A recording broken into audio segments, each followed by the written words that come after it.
This is really interesting. First of all, I want to say glory be to God. I know God got your back and he's going to pull you through it. Secondly, I want to say Proverbs 13:3 says, the one who watches his mouth protects his own life, but the one who opens his lips invites his own ruin. Hold on. Proverbs 18:21 also says, death and life are in the tongue, and they that love it shall eat the fruits thereof. What you just experienced is, it doesn't actually matter if you're with a Christian organization, atheist, satanic. It doesn't matter who you are, where you at. When you walk in the righteous path, a part of being righteous is, again, sometimes letting unrighteous behavior pass. Because one, we must first always check ourselves. We are not God. We can make assessments as to what we want to be around and what we are okay with. But to go around and actually opening our mouths, we can speak death upon a situation, and you just realize that with your opportunity. By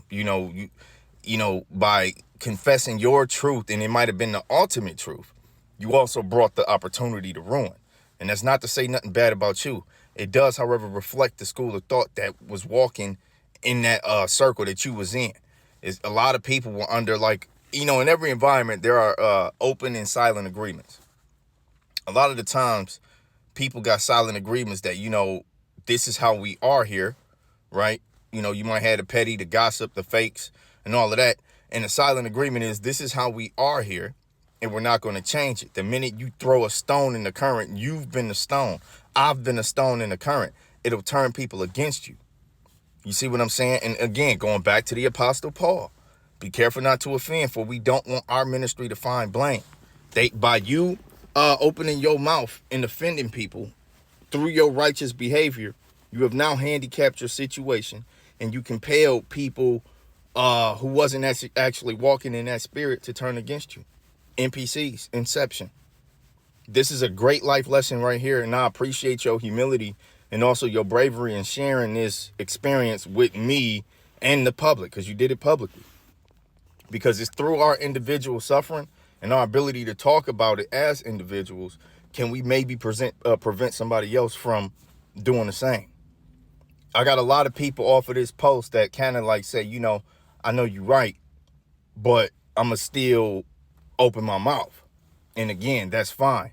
But if you're going to spend your life being so rigid in your spiritual beliefs, your political beliefs, whatever, your core beliefs, if you're going to be that rigid and not flexible, you're going to spend a lot of time frustrated, and you're going to spend a lot of time fighting. One of the ultimate things about being truly righteous is to be flexible.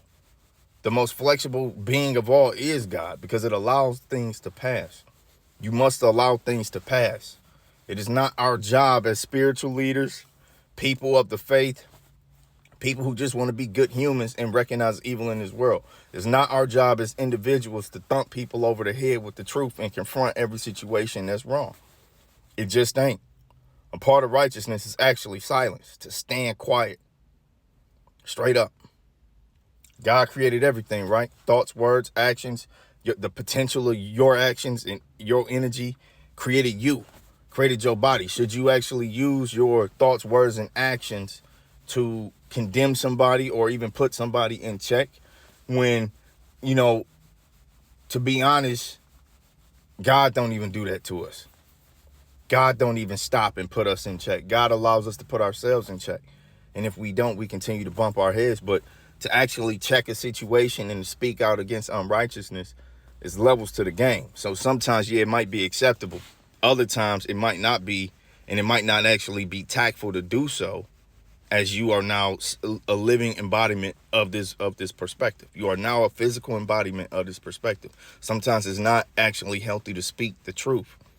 Not on some Peter stuff where you're rejecting Jesus, but just out of self-preservation in the mission. You know what I'm saying? Sometimes you can handicap your situation by being righteous. That's not to say become compromised, but compromise. You must be willing to compromise, I've learned in life. You must be willing to compromise. Not so much that you become compromised, but to the point that you can move through life more evenly without as much negative energy and negative experiences through being holy. Because God is peace and love. So if you are walking a righteous path and you ain't got peace and love, you having negative experiences with people, over and over again, then you still have missed the point. you're still off of the path because you ain't got no peace. So don't be so righteous that you create destruction in your life, because you still human. Stand against evil. We must fight against evil. We must stand against tyranny. But as individuals, there's a way to do that. There's collective tyranny, and then there are daily battles. When they say choose your battles wisely, that is real game. Choose your battles wisely, because it is unwise to actually commit to every battle. Even warriors don't want to do that. So I'm going to pray for you. I pray for everybody, you know what I'm saying? But in your situation specifically, because of what you're dealing with, this one really hit home with me. So I'm definitely going to send prayers up. I know God got you. I just hope you know the same. I'm gone.